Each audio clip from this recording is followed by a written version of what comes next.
And we're live. How do? People are going to be getting sick of me. No, welcome back, Gov. No, listen, this isn't about views, this, guys, right? Between us, we know a fair bit about the prison service. We're going to talk today about a couple of things I want to know about, not my expertise. Probably once a month, something like that. Every 3 weeks, we're going to do something. So if you have any questions, you got a loved one inside or anything like that, yeah, get them in there. So, Gov, I'm going to call you Gov. You don't know what I'm going to ask you today. No, I'm a bit in the dark. So, the first thing we're going to talk about, for me, I did touch on it last time. I mentioned I watched a couple of videos where people are talking about the ACT document. Yes. Yeah?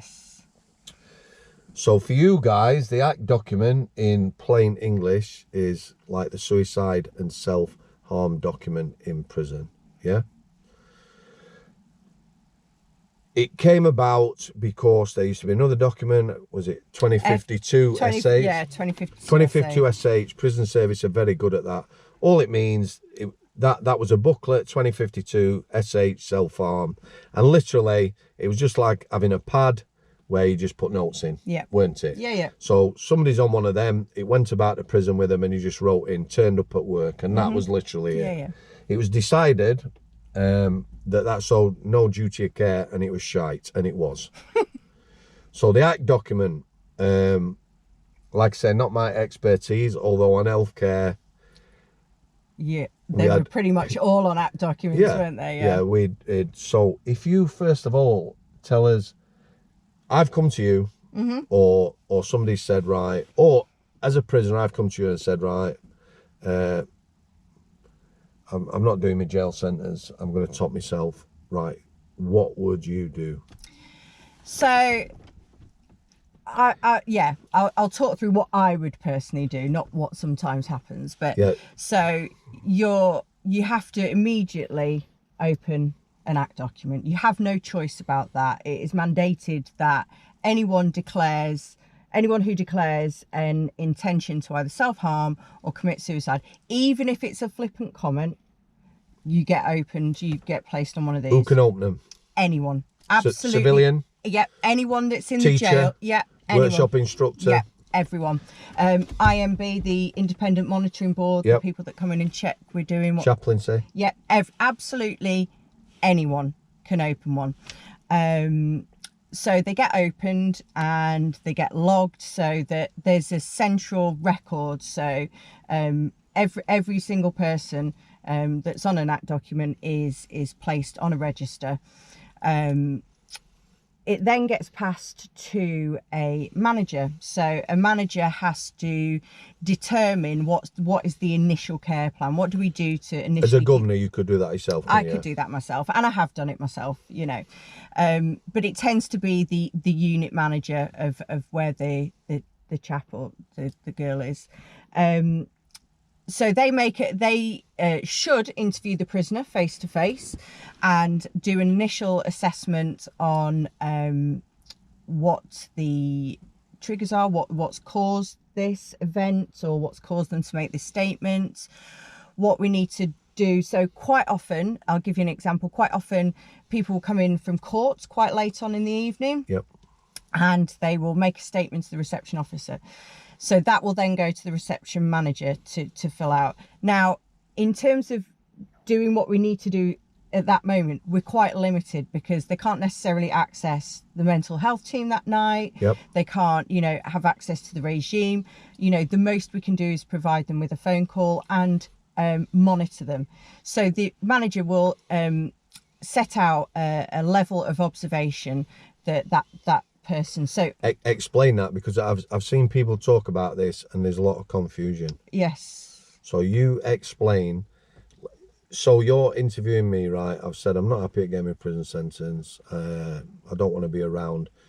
You tell me how you would decide the level of ops for me and how that's written down so that obviously staff can act on that? Yeah, so when you initially, as a member of staff, complete your ACT training, there are a number of factors that escalate the person's risk. So if they have a history of suicide, self-harm, so if they've been in prison before on an ACT document, that should already be on our notes, be on our system. Yep. So there are certain factors. First time in custody is a major sort of trigger.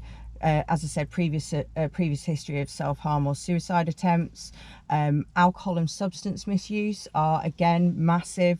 They can cause people to, particularly if they're withdrawing, they can act irrationally and impulsively. So, so as a manager, say I was the unit manager, I put together all the, and a lot of it is to do with your human interaction. So if I'm speaking to you and you're looking down at the ground, you're not communicating with me, or conversely saying, no, I'm all right, just leave me, but that to me, if you've got evidence to sort of counter that, I'd be saying, well, why are they telling me not to bother? Why are they? So you as that unit manager make the initial assessment on the level of observations. So observations, for people that don't know, can range from anywhere from 3 times a day and 3 times at night. That's possibly someone who you might be looking to move off an ACT form. Yeah, who possibly has good support network, has good family and friends. It's continual assessment, this, isn't it? Yeah, it is. This is just the initial assessment. So so the observations can go all the way up to a constant watch, which I think your viewers know about. Constant watch, you're literally in a cell. It will have bars with perspex over, so literally you can see someone. Obviously, if someone needs to use the toilet, you give them a bit of privacy, but basically 24 hours a day, people are watching them people. And limited resources in the cell, limited items, limited everything. Yeah. So as I said, you can go down from the recommendation is that it's 3 observations day, 3 observations night as a minimum, all the way up to a constant watch. When we say observations, so I'll talk a little bit about that. So in the old 2052 SH, there used to be quite often the observations would say, particularly in the night time, appears asleep. Yep. So they realised that people were actually dead when they were saying, because they weren't. It is a thing, right? I've had this one on the healthcare. What I used to put, I'm not waking somebody up. No. However, I might watch someone for a minute, and if they turn over, I would write turned over. Yeah. You observe some movement, don't you? Yeah, and it's getting that balance between, so a lot of guys and girls complain when you shine a torch in there. So we all know that disrupted sleep, I mean, I know I'm like when I haven't had a sleep, I'm a nightmare. So just think of them potentially being woken up every hour. So you have got to use some of your own sort of intelligence to assess the situation. So I would, for example, if I was doing the observation, I will stand there, like you said, and try and observe breathing. Yep. So you're looking at the movement of the covers. Yep. So if you're not observing any movement, I would then maybe go away 5 minutes or so, come back and try and observe that movement. So that's the night time. So in the daytime, another issue that we had with the 2052 SH is that we were just saying prisoner Smith came down, got his lunch, appeared okay. Yep. So that is a really common term that you will read time and time again in countless documents, appears okay, when actually it's telling us nothing about how that person is feeling, what they've done in the day, whether they've managed to contact their family, whether they've been to work, all these factors which contribute to their well-being. So the ACT document sort of started to insist more on interactional observations. Meaningful conversation, yeah. So for example, if you worked on healthcare, you would unlock in the morning and say, good morning, Mr. Smith, how did you sleep? Did you have a good night? What are your plans for today? Have you got anything that you need to do or that I can help you with? How are you feeling? Yep. Simple questions like that. So the ACT training really encouraged staff to interact with the prisoners more on a positive level. However, as a manager, again, you have to, this is how sad it is, you have to sometimes stipulate that you have to have a conversation with that person. So we've opened up the ACT document, the manager's seen it, we've set the observation, the initial observations. So the prisoner then goes on to the assessment stage. Yep. So the assessment is has to be done within 24 hours, which is a good thing, because that's, you know, the initial risky time for, you know, coming into prison. Those first, you know, 24, 48 hours are quite risky. Quite definitely. Yeah. So we have in the prison what's called ACT assessors. So these are just members of staff that have gone and done additional training. Volunteered. Yeah, volunteered for a position, gone and done additional training that looks at things like triggers, risk factors. So a trigger could be, for example, the anniversary of a loved one's death. Yep. That's always a biggie. A trigger could be an impending court appearance where they're going to, you know, maybe going to receive a hefty sentence. Yep. So the assessment looks at this. It looks at history of self-harm, because we know that history of self-harm and suicidal ideation is a significant risk factor in determining the likelihood of someone doing it again. So the assessment goes a bit more into detail. The assessor signs it off.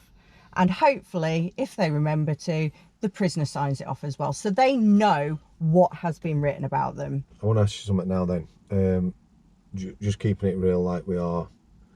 I know, I'm very conscious I'm giving it the sort of managerial speak at the moment. I want you to, it's a very important thing, this. You know, it's a big issue now, deaths in custody. It has risen. And it's just explaining to people, taking that emotional weight, the systems that are in place. Here's the thing. You can't make anyone, you know, people tried to force me to go and do the ACT assessor job. I weren't interested. You know, I had enough ACT forms or whatever. However, like everything in any job, there were some people who were really good. If I said CADers, really good. ACT assessor. You know, she went into detail.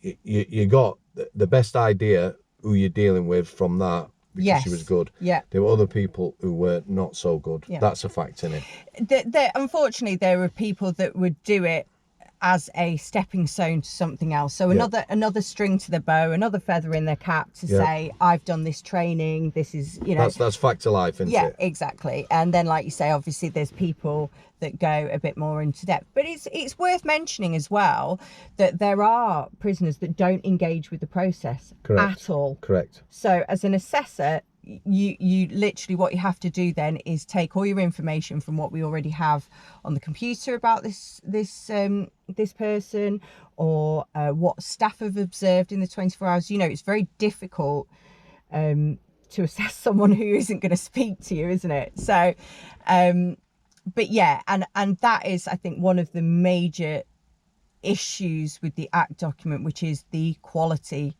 of them. Procedurally, I think they're a relatively good document.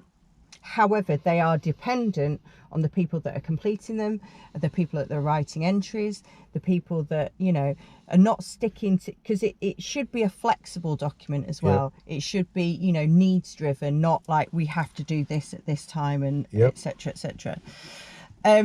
So after the assessment, it goes back to a manager, and a manager will convene what's called a case review.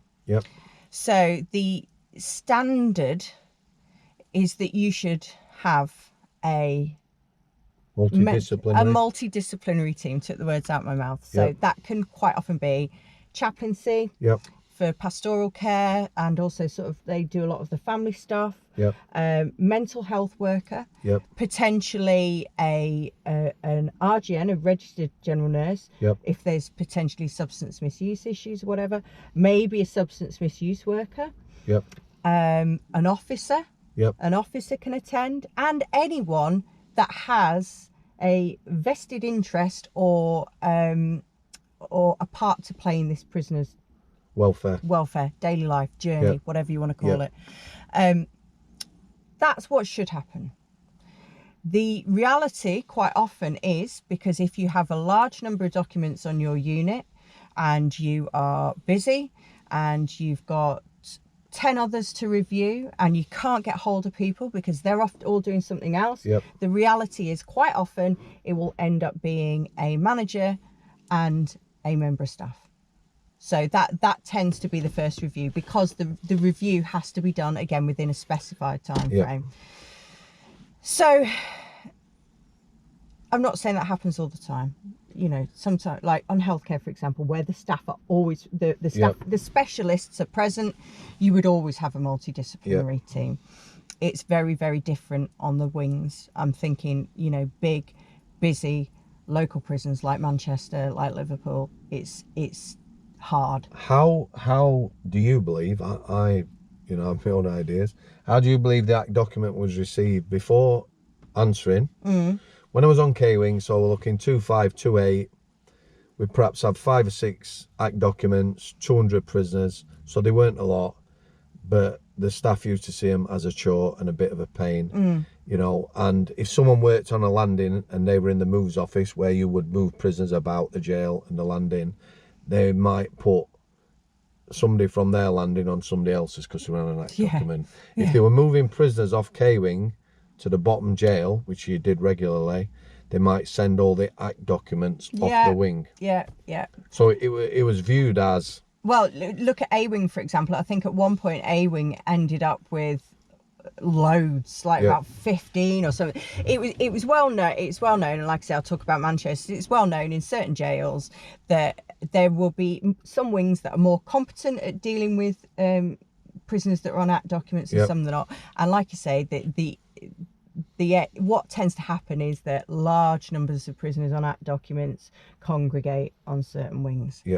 And also, one of the things I will say is, despite the prisoners being reviewed often, so between every 7 and 14 days, unless an incident occurs, it's very difficult to get the prisoners off act documents. I'm glad you brought that up, because I thought you might. Because I'll give you an example. We got a lad from the segregation unit. He was a proper bad lad. He was a segregation type prisoner, spent years in segregation, very violent, dirty protests, staff assaults. He said, it was a flippant comment, he told us when he landed at healthcare, he was escorted up under restraint. They opened an act document. The act document we received just had his name and number on, nothing else, nothing written in it. Got him in a cell, he was relocated in a cell, he was kicking off, so, you know, being the good guy I am, went down, do you want a brew? What's this about? So give him time to settle down. He says, I come out, Gov, I'm on the phone, one of the screws said, right, you've done. I've been on the phone literally a minute, I was just talking to my mum, she weren't very well. And then he put the phone down on me. I said I was going to kill him. They've said I said I was going to kill myself. Right. Right. That does happen, doesn't it?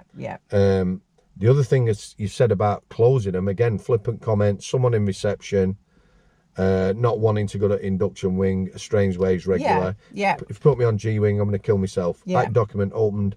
Again, a reluctance among staff to close. And I think that, so my experience is that it's a lack of training for the people that are doing it. I think there is a risk aversion attitude that managers have. So explain that. Right. So risk averse is, there is always an element of risk when dealing with prisoners. When you're making a decision. When you're making a decision about potentially someone taking their own life or self-harming. And I want to talk a bit later about the distinction between self-harm and suicidal ideation, but I'll decide whether you can talk about that. No, I'm kidding, go on. Watch it, you see me like come forward there. No, go on. So what happens is, and I'm not blaming this on younger, greener managers, but I always felt, for example, not blowing smoke up my arse, I felt really confident in my decision making because I had training, I had lived experience, I dealt with, you know, in women's prisons, you know, they were bloody all on act documents, you know, that. So I felt I was good enough at reading cues, analysing information, making decisions, and also taking a risk, because you've got to be able to justify your decision. So what will happen is, because everyone's fucking terrified of ending up in coroner's court. Yeah, we'll talk about that later. People are terrified of ending up in coroner's court, or they genuinely care and they're terrified that someone's going to take their life if they're not being observed. They don't shut them, so they then become meaningless. I'm glad you've said that. I know for a fact right now that there are, I don't know percentage wise, but shitloads more than there used to be. Yeah. Shitloads. And what people are telling me that are in the job now, they're actually assigning staff members, their shift is doing the act documents. Because so you might be on a wing, there might be 20 act documents, that is your job for the day, doing them observations, literally going around and writing all day. It was very similar at Styal, because so at Styal you would be, if you worked on a house unit. Explain to people that women's prison, isn't it? Yeah. Which is, it's a very different population, and the self-harm, suicide risks are way more multiplied, prevalent. So they're really prevalent in the female estate. So Styal is a women's prison in Manchester that's divided into sort of two areas. It used to be a children's home, and there are house units where you have one officer, which I don't even think they have one officer per house now. I think it's, you spread between. Just describe, because I've never seen it. Describe a house unit for me so we can understand. So a house unit would say house maybe 20, 25 women. Do they have their own rooms? So they have their own rooms. There's a mixture of dormitories. Right, okay. There's a mixture of single rooms. So lifers, for example, they had single rooms. We had a mother and baby unit there, which was quite interesting, quite different. What about, showers and things like that? So they had communal bathrooms. It was like, like a boarding school. That's what it was. It was kind of like was it as much like a home as you could get, still being a prison? Yeah. So they had their own kitchen. Yeah. So it used to be, when I first started there, they could cook their own meals, and certain units, if they were, say, long-term prisoners, could order their own food and cook their own food. Yep. But they had their own serveries. You had your own cleaners on the unit. You had a common room. You had like a couple of baths and showers and things like that. You had an office where the staff member would be. They had access to telephone. So it was. What was the actual security like? The physical security of that prison? Shit. What category? Do they have categories? No, they don't have categories for women. Could you, if you so choose, walk out of that prison? No, you could. It wouldn't be as easy to walk out. However, whereas some prisons will have a wall and razor wire, we just had like a metal fence. So throwovers of drugs was really common, and that was like oh my god, you knew when a throwover was coming because they were so shit at hiding it. They'd all congregate round one part of the fence. So what was it? Just for me, was it sort of between a Cat C, which you're probably not going to get out, a Cat D in open prison, somewhere between that? Yeah, I would say that. But then you had the wing. So in addition to, what happened was they shut Risley female prison, and they moved all the female prisoners to Styal, and we opened up it was a remand wing basically. So I would liken the conditions on the wing to a Cat B. Cat C. To just a normal prison, Cat B local jail. Yeah, all the locks and gates and doors, and that was within. That was like a unit within. So we had more additional fences and additional security down on the wing. Are women categorised? No. Why? Do you know what? I don't know. I genuinely don't know. Basically, women are open or closed. That's it. And that is. And that's it. And I don't know why. Whether it's, I mean, that's just always been the case. Just whether it's they're not deemed, their behaviour's not deemed sufficiently risky enough. Is it about risk then? Yeah. So the higher risk would be on a wing. No, not necessarily. All depends on custodial behaviour. Okay. So basically, if you're a shitbag and you're fighting all the time and you're getting drugs over the fence, you're going to end up on the wing. Okay. But if you're a young offender or a juvenile, you'd be on the house units, even though they could be a handful. So Yvonne, I've got so many questions in my head. We will go back to the ask, but I'm just going to ask you. It's quite an emotive subject. Go on. Is it not? Lasses in prison. So I'm going to just ask you about the mum and baby unit. Oh yeah. You said that they're not categorised in prison. So I'll try and be neutral about this. If it was possible to manage someone who was pregnant other than in prison, or was the mother and baby unit not like being in prison? You know what I'm saying, though? If someone's pregnant, people will say, well, it don't matter whether she's pregnant. If someone's committed a crime, you're going to prison. Yeah. And they did. And then other people would say, well, you know, could you manage that better or whatever? So what was the mother and baby unit like? So when prisoners come in, female prisoners come in, they're routinely asked to take a pregnancy test. Yep. A lot of them come in not knowing they're pregnant. Now, the mother and baby unit is not an automatic right, because you can have your child on that unit up to 2 years, or it's 2 years when I was there. What's that? Do you want to open the sunroof? No, I'm all right now. I've had a bit of fresh air. It's all the hot air coming out. I know, I'm a bit hot myself.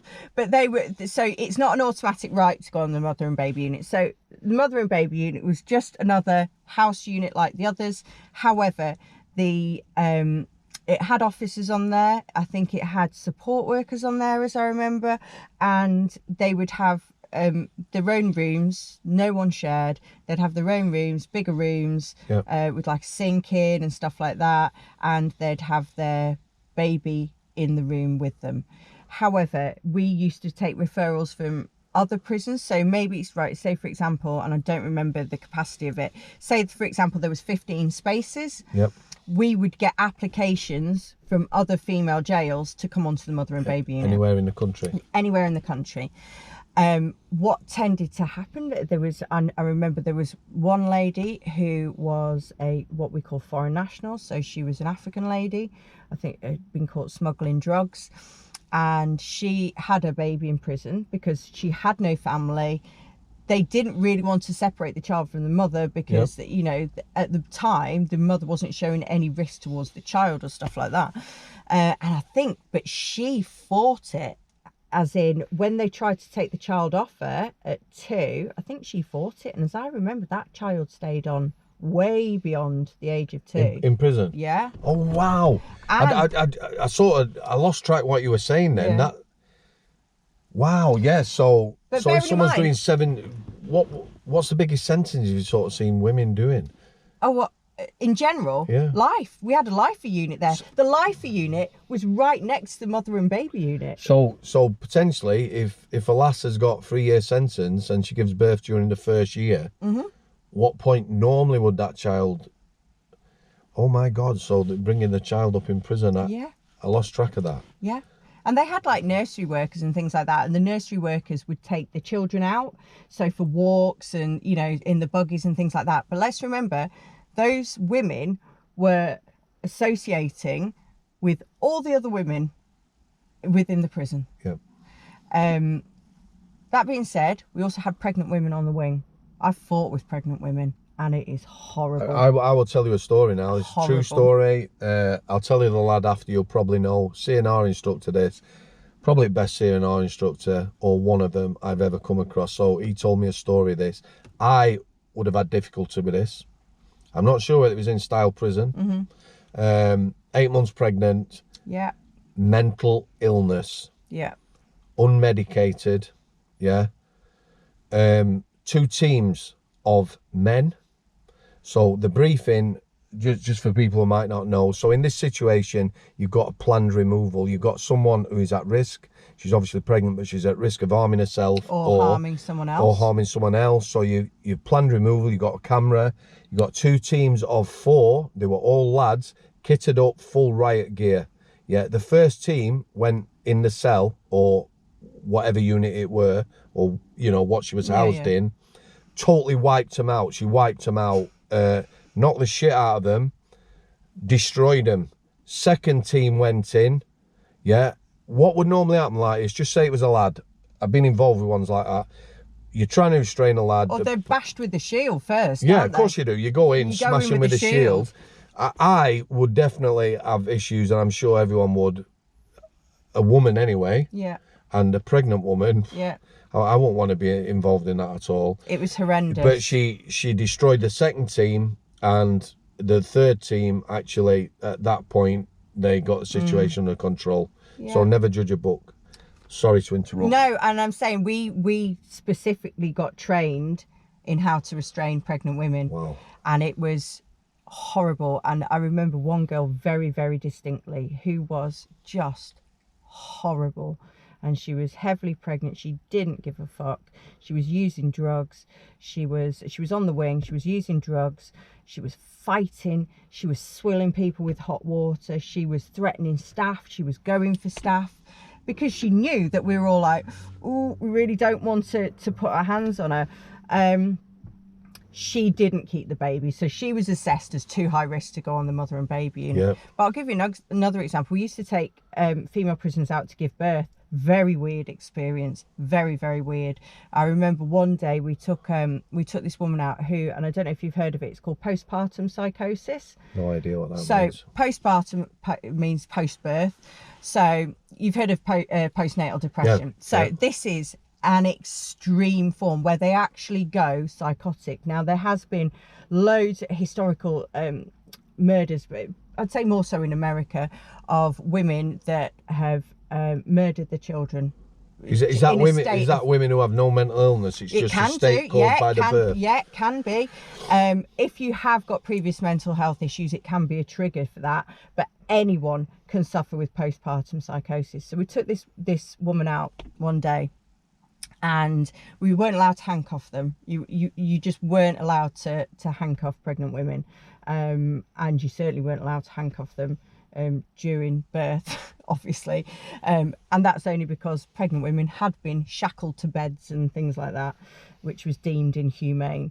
So we took this one woman out, and we were briefed, and they said she's already had 2 kids, and she suffers with postpartum psychosis. So she is that high risk. The minute that child comes out of her cuffs, yeah, she's going. I was thinking something else. No. The moment that child enters the world, she will try and kill it. She will try and kill it. So we're there. I'm already shitting myself because nothing scares me more than a psychotic woman. Men I'll deal with all day long, but a hormonal psychotic woman, Anyway, so we're there, me and the other officer. They had something like 4 police officers in the room. Why weren't there more prison staff if she was that high risk? Because the police were there anyway. All right. So, and obviously I can't be sending loads of staff out. Come on. You don't have any, I know exactly. That. But I'm just surprised that police involved. It's because she was at so high risk of committing this offence against the child. Yeah. So they had 4 police there, 2 or 3 social workers, mental health, stuff like that. I know I'm going to open my door a little bit. And basically, depending on the prisoner, sometimes they would say, yeah, I don't mind you staying in the room. And if the member of staff wants to stay in the room while the child is born, they could be. We weren't allowed in the room while the child was being born. Just explain, though, there will have been a risk assessment, won't there? Oh, absolutely. So usually these places, they've got one door out. Yeah. So you're at that door. Yeah, you're sat outside, because pregnant women and women that are giving birth were notorious for trying to escape. There you go. For obvious reasons. So we were literally, we were there as she was in labour. The police arrived as it was getting close. The social workers arrived. We were just outside, and literally she gave birth. That child was taken and gone, and she did go into psychosis. So it's thinking what would have happened to that child. Do you know what I mean? You mean if she hadn't have been in prison and she'd have been... If she hadn't been in prison, if we weren't aware of her history, if there wasn't, or you know, and... Do they give birth in prison? No, I think there has been cases of women going into labour and having the birth quite quickly, but there was no one... I think there might have been one child that was born... premature or something. Yeah, so yeah, or not, yeah, not expected, you know, or a very quick labour, you know, some women are in labour for like an hour. But yeah, so I think there was. Now, I think there was a case of, as well as a child dying. I don't think that was Styal Mother and Baby Unit. Just but recently at Bronzefield. Yeah. I'm not going to that, too stressing for the people, but yeah. Yeah, it's, which is horrendous, you know, how... I mean, horrendous for it's all the an emotive mum. subject, isn't it? It's very, very difficult to talk about. It's horrific. Let's get it right. It's horrific when anyone dies in prison. Yeah. It's horrific when you lose a colleague, when you hear that they've retired and they've drank themselves to death, or even worse, taken their own life. Pretty or whatever. Much, a few have died on job, haven't they? Exactly. People have died in work. The prisoners, anyone who passes away in prison, it's horrific. But a child, come on. Yeah. Do you know what I mean? Yeah. Whatever the circumstances, whatever, wherever fault could be laid, it's awful to think about. Yeah, definitely.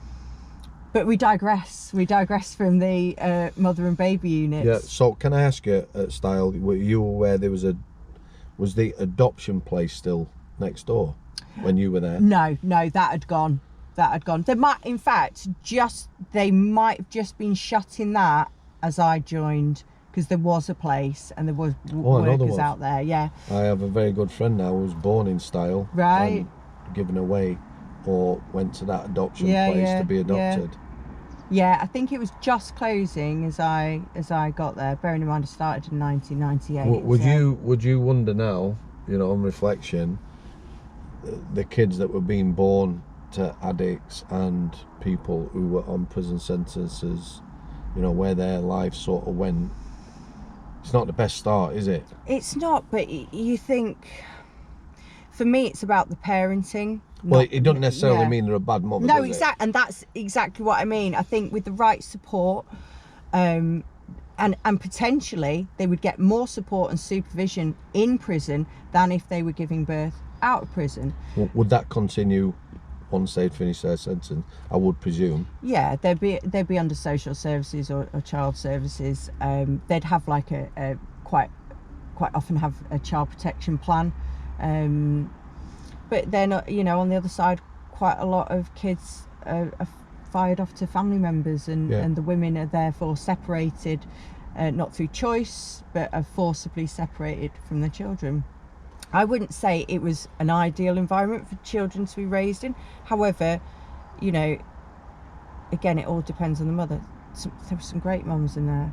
Great mums. There were some mums in there that weren't drug users, that weren't abusing substances, that had, made a mistake, or it was very eye-opening. And I did often think, how would I cope?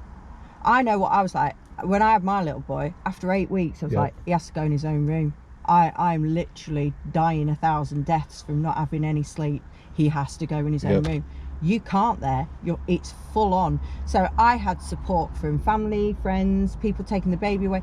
They don't have they have like a little break in the week. Never thought of that. But can you imagine being confined with a baby, but not only your baby that's screaming and keeping you up at night, but everyone else's baby. I never thought about that. So people think that mother and baby, they're getting it's not. In some cases it is in the best interest, particularly if the mother's breastfeeding, for example, or whatever, it's in the best interest of the child and the mum. However, it's not an easy ride.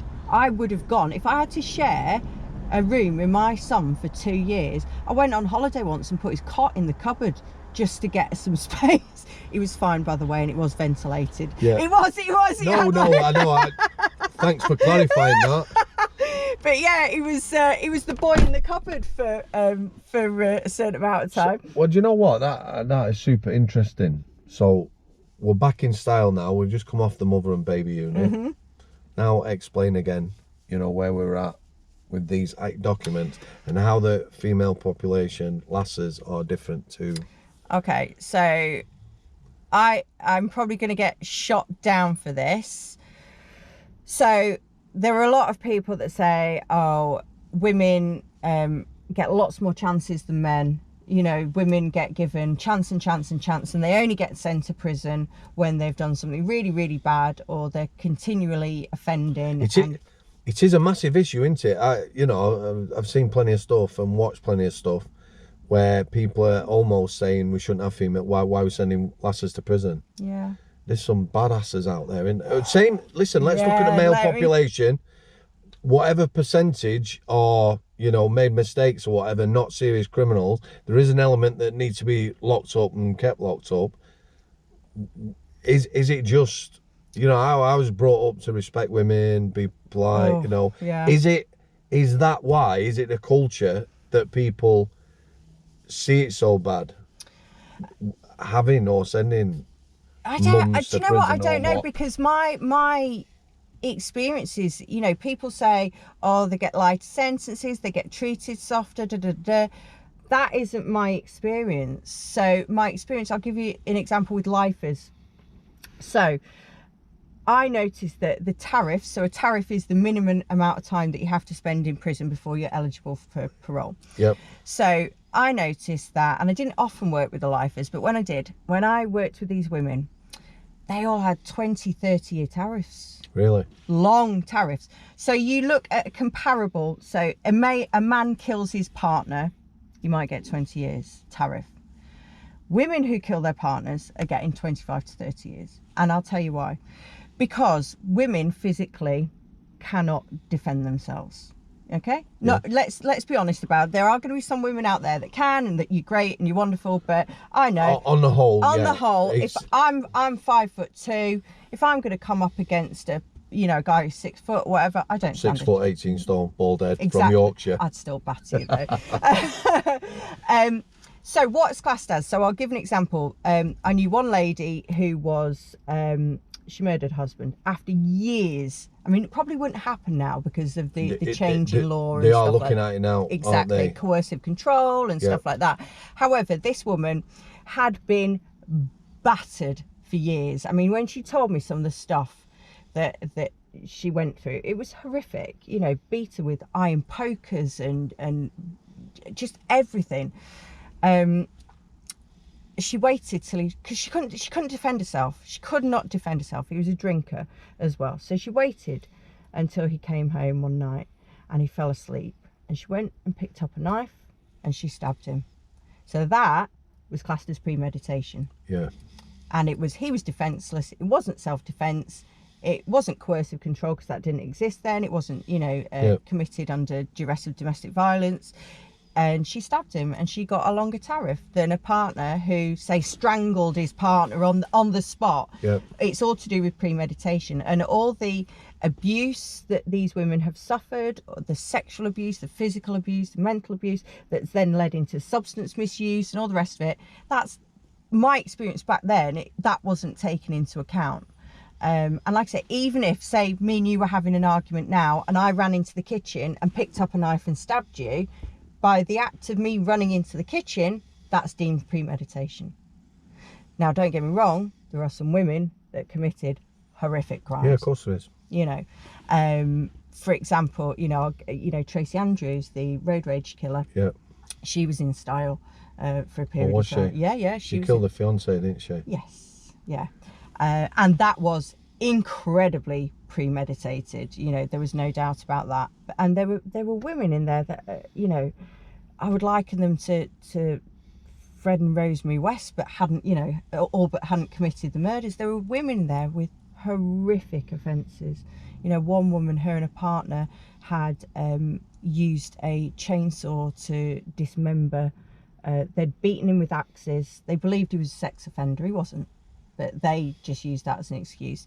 They beat him to death with axes, hacked him to pieces, used a chainsaw, cut him up, rolled. Her daughter had witnessed this. Her 14-year-old daughter had witnessed this. So let's get it right. women can and do commit horrific offences. Yep. However, look at the backdrop, look at the history. So women are more prone to sexual violence. Yep.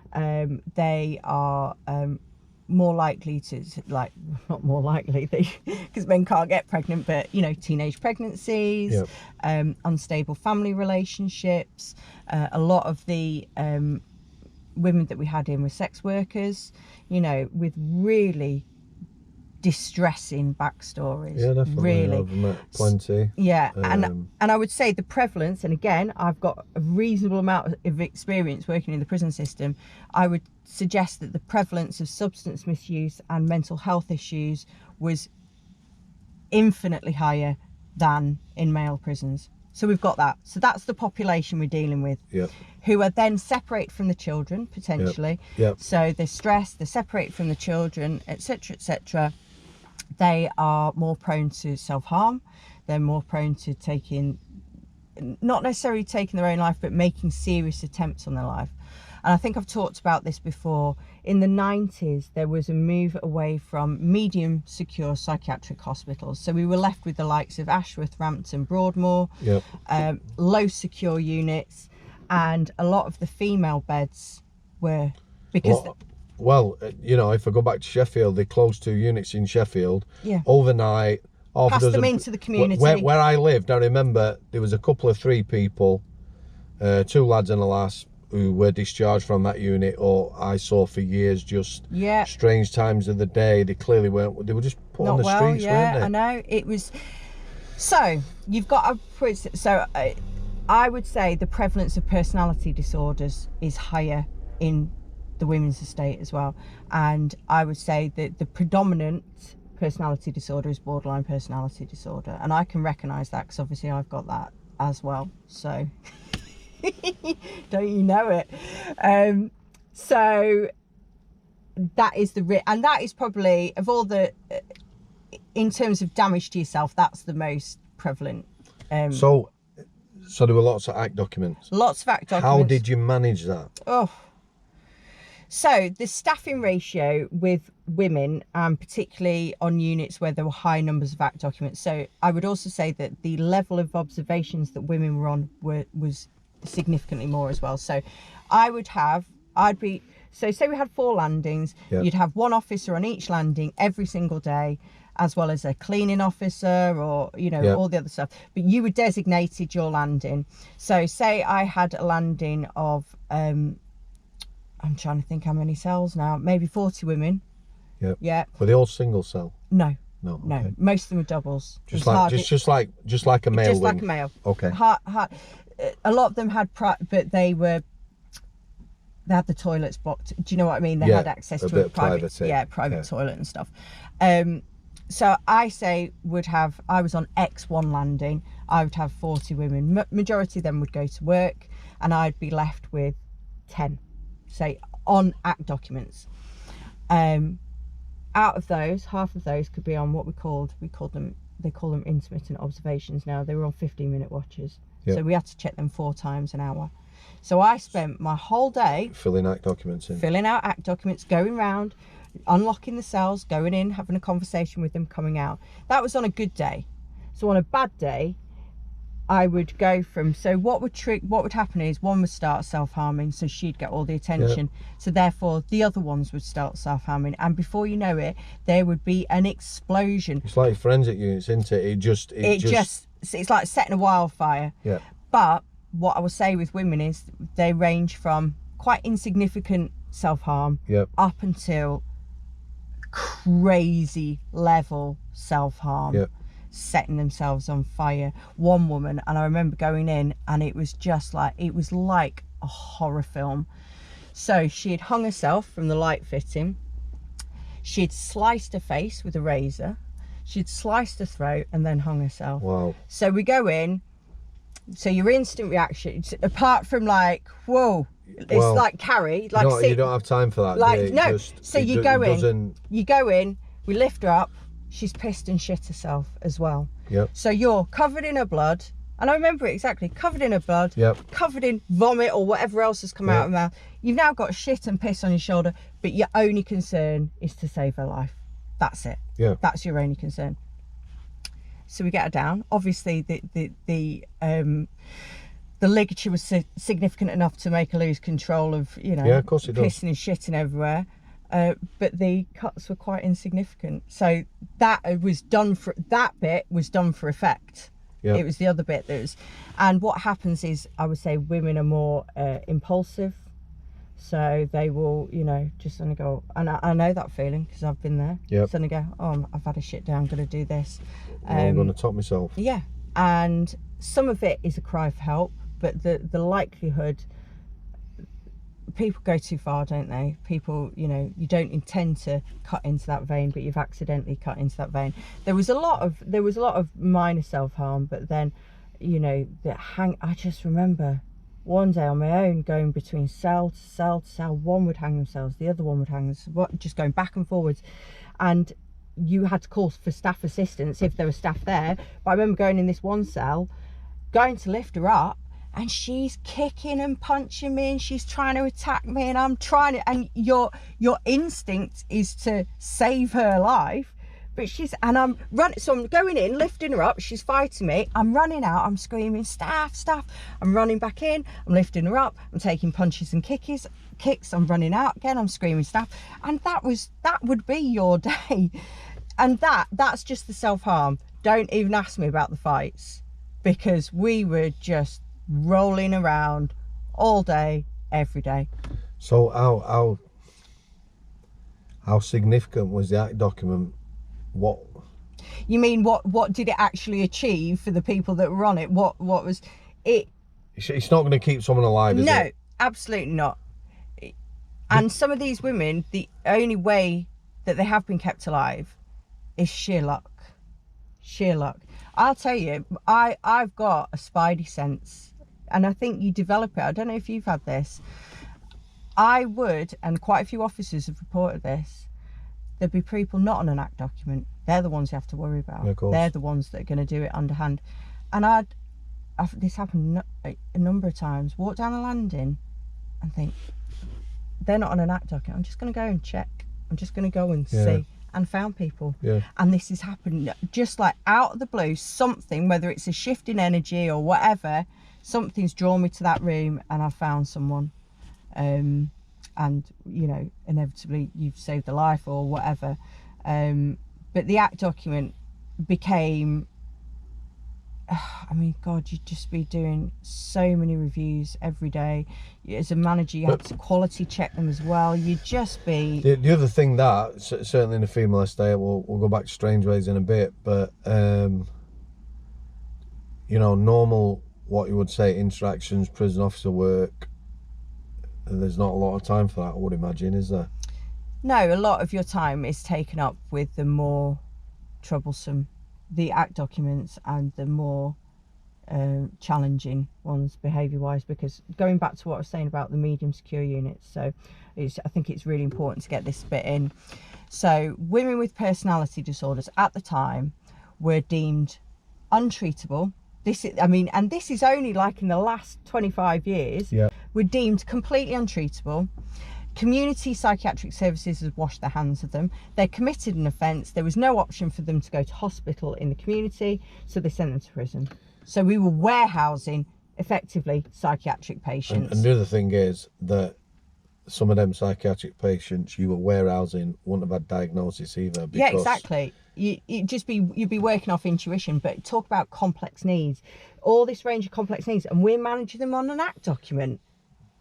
Are you serious? Do you know what I mean? Unless they were on the unit. So we had a healthcare at Styal that was similar to healthcare at Manchester, not exactly, but very similar. We called the Riemann Unit, and it was just, fortunately, it was run very similar to the healthcare at Manchester. Yeah. It had officers, and it had psychiatric nurses on duty all the time. In fact, I'm not even sure they had officers, to be fair. I think they had people escorting, but that was it. So you're dealing with a woman with complex needs, complex substance misuse issues, complex mental health, who may not have been diagnosed yet, on an act document. Seriously? Really? Is that sufficient? Is that... And we were burnt out because we were... And don't get me wrong, in terms of getting a really good grasp of human behaviour and cues and triggers and stuff like that. It was a fantastic grounding for me and my career. However, emotionally, it was, so I would sit, we had this, I'm not going to name the prisoner because she's dead now. I remember sitting in that, it was my 10th act review of the afternoon, and I was burnt out. And she had a hole in her stomach. And there's maybe some people that know this woman. She had a hole in her stomach, and she used to insert cutlery in there. Yeah. She used to insert jewellery in there. Twigs, anything she could. And she had an open festering wound that she used to show. And I remember seeing her x-rays, and there was all sorts of shit in there. She was challenging behaviour-wise. She was hard work. She was manipulative. She was not a nice person. So she was difficult to feel compassion for, empathy. Until we sat down and did her act review. And from about the age of 3, her and her brother had been pimped out by their dad, sexually abused, forced to perform in child pornographic films, had been forced to have sex with animals, forced to have sex with each other. And this was my last act review of the day. And I held it together because you have to. And I didn't really like this woman, so I didn't really have a lot of empathy in the first place. She went out and I just cried, and I thought, do you know what? I know why you are like you are now. Yeah. And what can I do on an act document? What can I do? I can't change her past. And I remember, funnily enough, I remember doing a hospital escort with her, and she tried to wrap the escort chain around my neck because I wouldn't give her a cigarette. That was interesting. When my fellow officer was sat there reading a newspaper and we were in a tug of war on the escort chain. But anyway, she eventually ended up taking her own life in prison. Years later, she ended up taking her own life. Yeah, see, that is one that will be investigated or whatever. However, you know why she took her own life. I've met people who took their own life. You know why they've done it. It doesn't matter what prison they're in. Yeah, it doesn't matter what help you give them. You know, we've saved people at Strangeways who've gone to Risley and took their own life. Yeah. Right, so this is only a quick question, this one, just thinking what you're saying there. Instead of building more prisons, perhaps we ought to be expanding our mental health facilities in this country. Looking at just the male population, the amount of people who are sent to prison because there is no forensic unit, no spaces, so they're sent to prison because what we're good at doing is keeping them locked up and keeping the public safe. Yeah.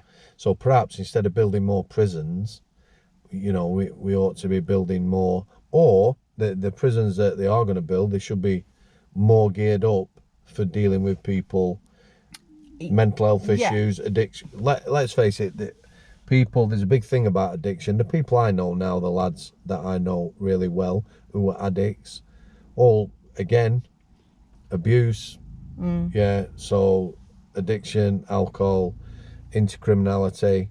We all have choices, but their paths, you know.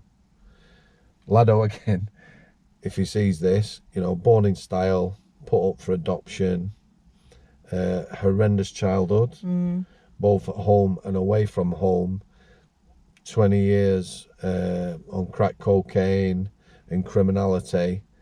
When you know the full story, you're like, yeah, who can drag themselves out of that? And people say, oh well, they're just criminals, they've just done it. No, I'd defy anyone to survive the childhoods and the experiences that a lot of these people have gone through. But going back to your sort of observation or your question about mental health services, I'm really conflicted about this, massively conflicted, because it's like traffic. It expands to fit the space given. So if you give 4 lanes on the motorway, you're going to have 4 lanes full of traffic. Yeah. And there are people that are going to suck the life out of the mental health service. So, for example, my condition is deemed as one of the most untreatable because I was diagnosed so late, and I've masked it throughout all these years with various substances or whatever. I'm not under mental health services at the moment because I choose not to be under mental health services. You are fortunate and you have a good psychiatrist. I have a private psychiatrist and a private therapist. Sort your medication out, which is... Yeah. And you are able to live a purposeful life on that medication. Yeah. That's important, isn't it? Yeah. You can function. Yeah. Because you've been on meds where you just felt shit and couldn't do nothing. Yeah. I'm a lot better. So, but I choose not to be under the NHS, and I'm in the fortunate position where I can do that.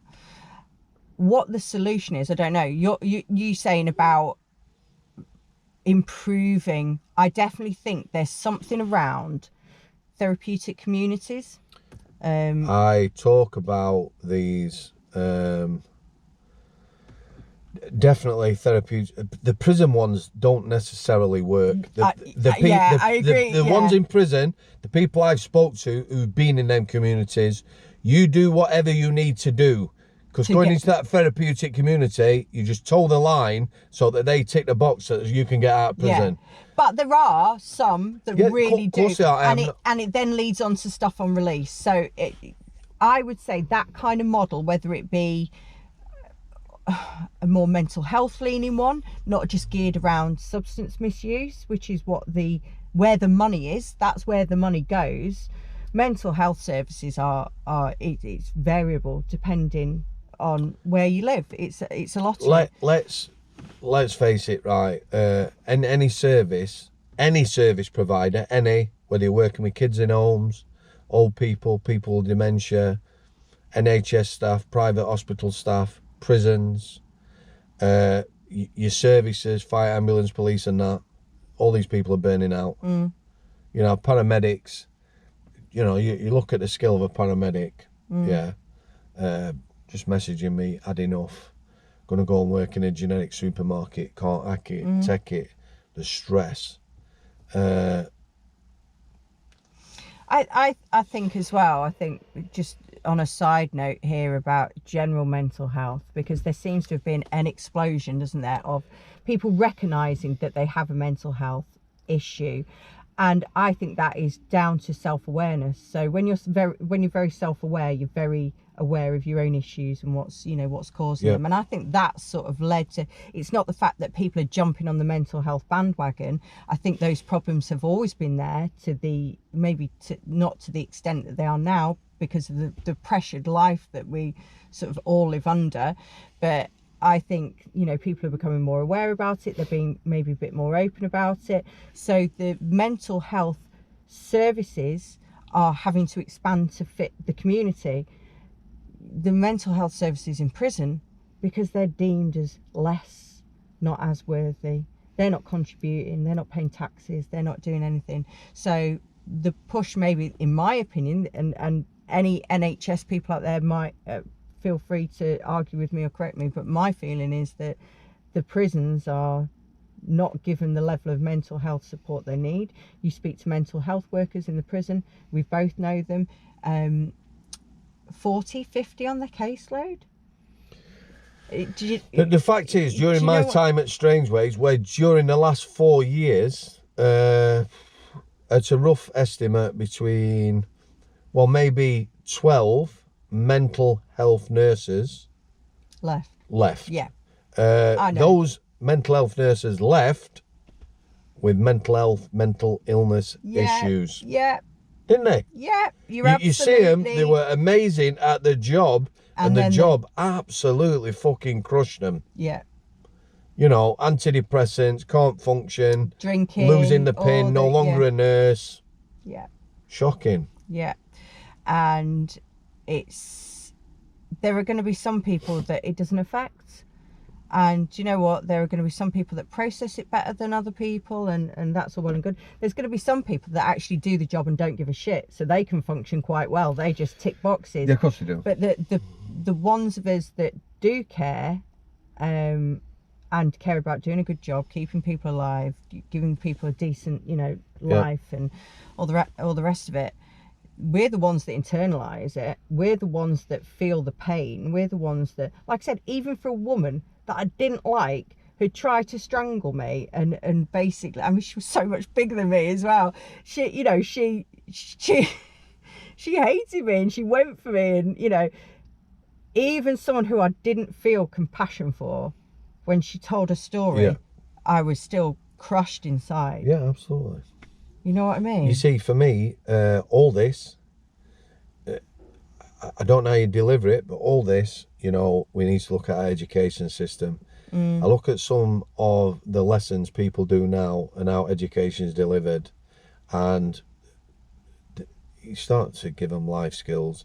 They need to be aware of what's going on in the world. They need to be warned about drugs, alcohol, abuse, eating disorders, social media, all these things. Because all these things are affecting them now.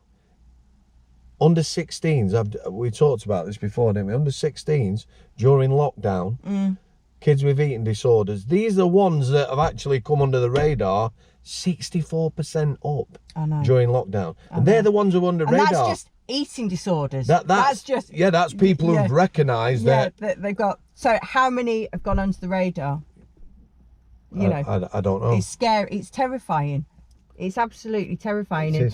And like I say, because we try to make our children aware, it's, you know, I've always tried to steer away from Max labelling his feelings. So I don't want him saying I feel anxious. Do you know what I mean? It's using the right... We were talking about it with, you know, your daughter, about that, the use of language and how important that is with children. And, you know, my son, I'm very open with.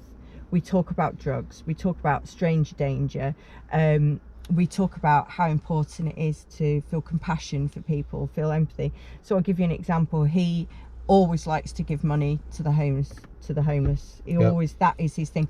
Even if he's earned £2 for being good or doing a job, he will then give that on to someone else, because he recognises that people have hard lives, and he recognises that he has a good life. Of course.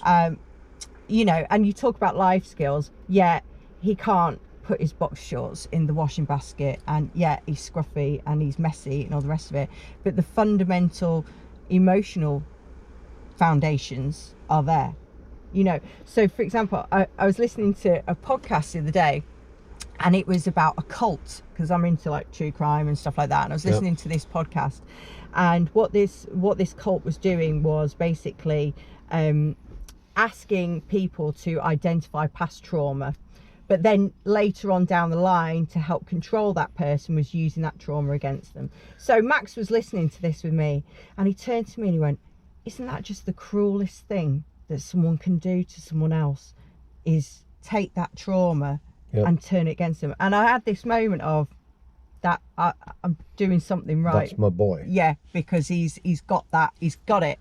He's got that compassion, he's got that empathy, he's got that awareness. And that's the most important thing. That, you know... I honestly think, though, education system needs to change. I honestly do. A lot of the issues now could be addressed, or at least if you are trying to address them and making kids aware of all these things, then... I mean, to go a little bit off topic, you can talk about diversity. We've been going off topic for the last hour. I know. Carry on. We're just chewing the fat, aren't we? Yeah, cool, exactly. There is an argument to say as well about diverting people at the early stage. So yes, there's about educating the normal middle working class children, whoever, that are not going to go into crime, but there is a lot that can be done and isn't done in diverting people from, because if you can get them before, the likelihood of them this is my whole point.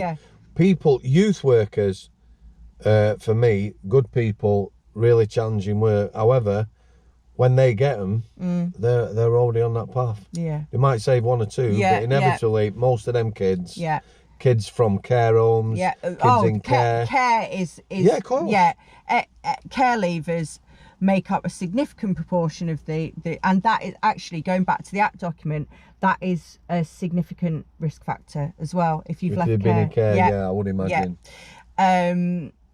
So it's grabbing the kids that aren't going to struggle, grabbing them and making them aware. But then, like I say, we always talk about, it sounds really airy-fairy, wraparound care.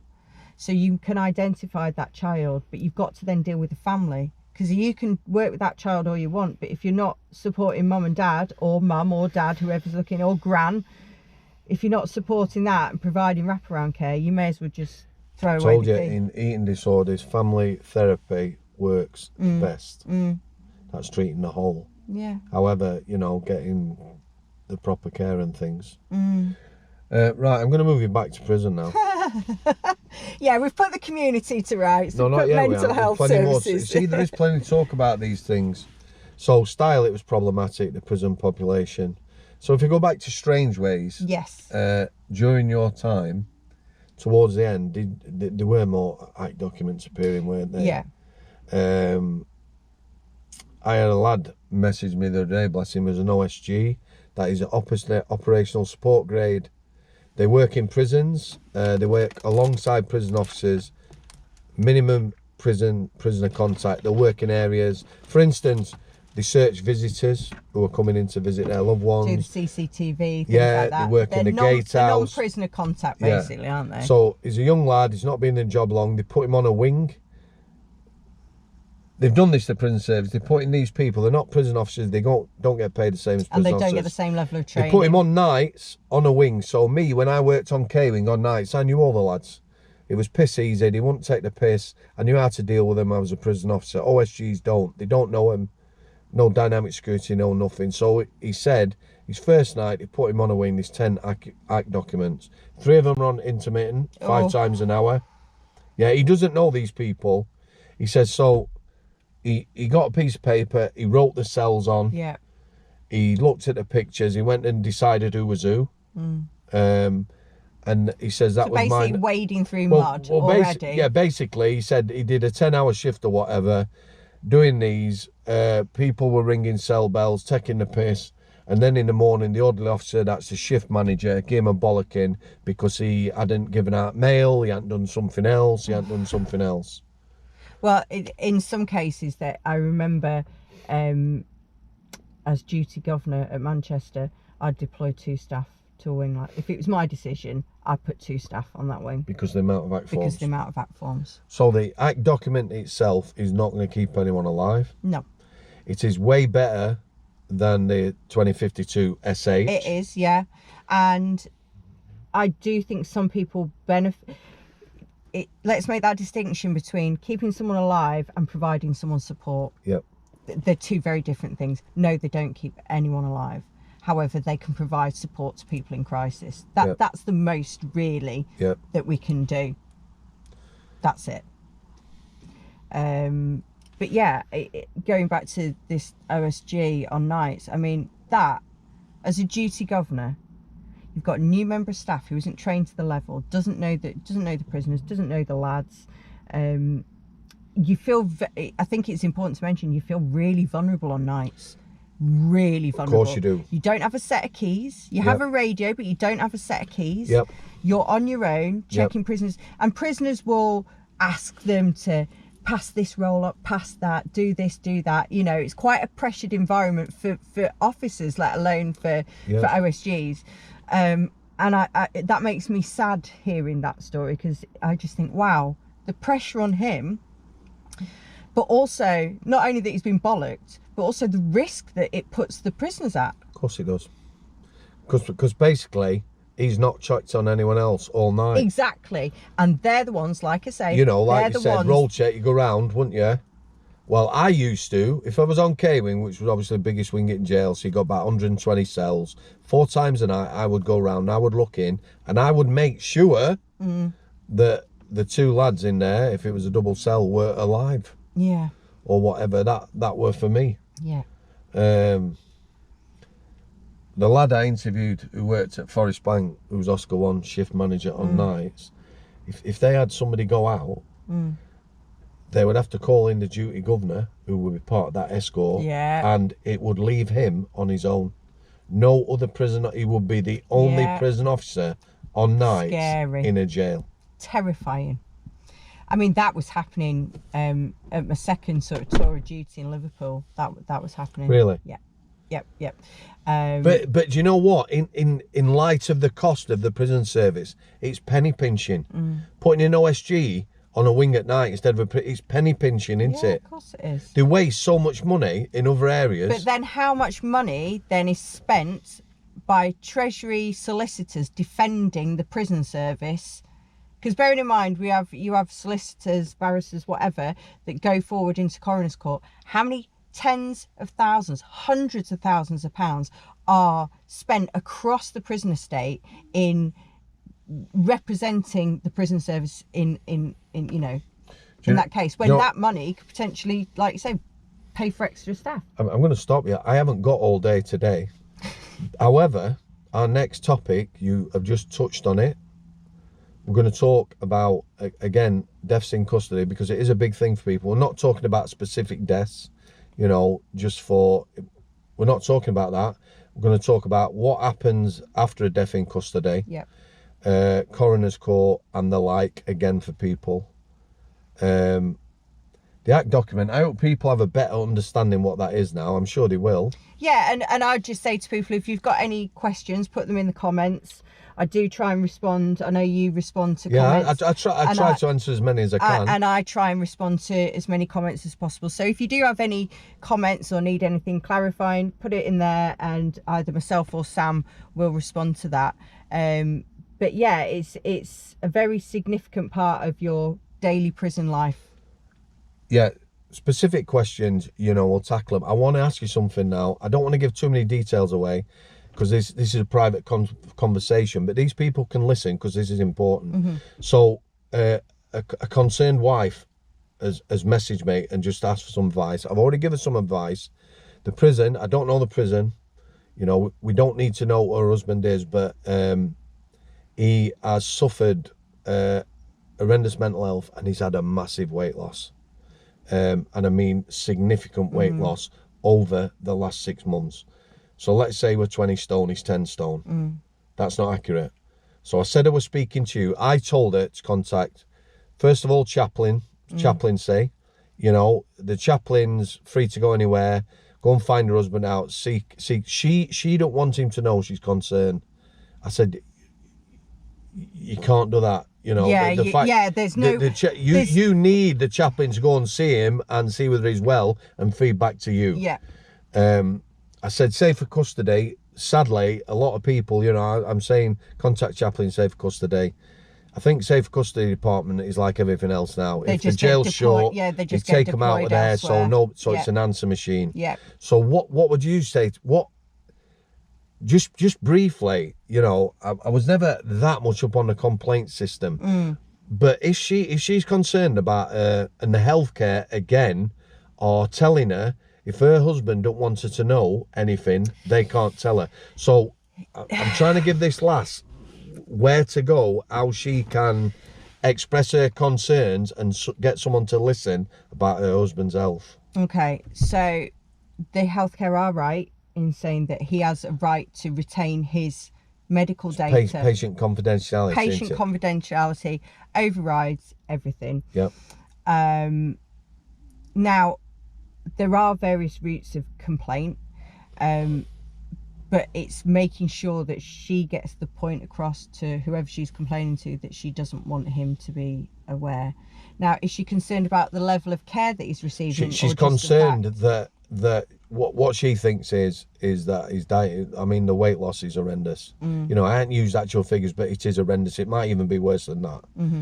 She's concerned that he is not, he's just basically laid in a cell, losing weight, ill, and he's not doing anything about it. He's just going to die.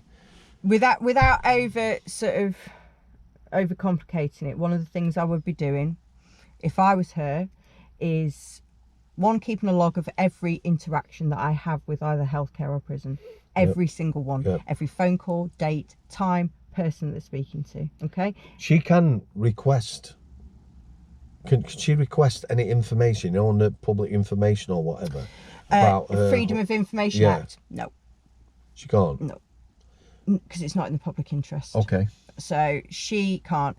I personally, as a governor, so just to explain to people, if you write in directly to the prison governor, we are mandated, we have targets that we have to meet in terms of responding to that. It's time periods as well, isn't it? It's time periods. She needs to, get that letter signed for or something, don't she? Yeah. She needs... Yeah. So that would be my route. Who would you write to? The number one governor? The number one governor will filter it down. So the most appropriate person will answer that. So whether it be the governor of healthcare. What I would do if I was her is also at the same time, and she'll be able to Google this, find out who the NHS provider is within the prison. Yep.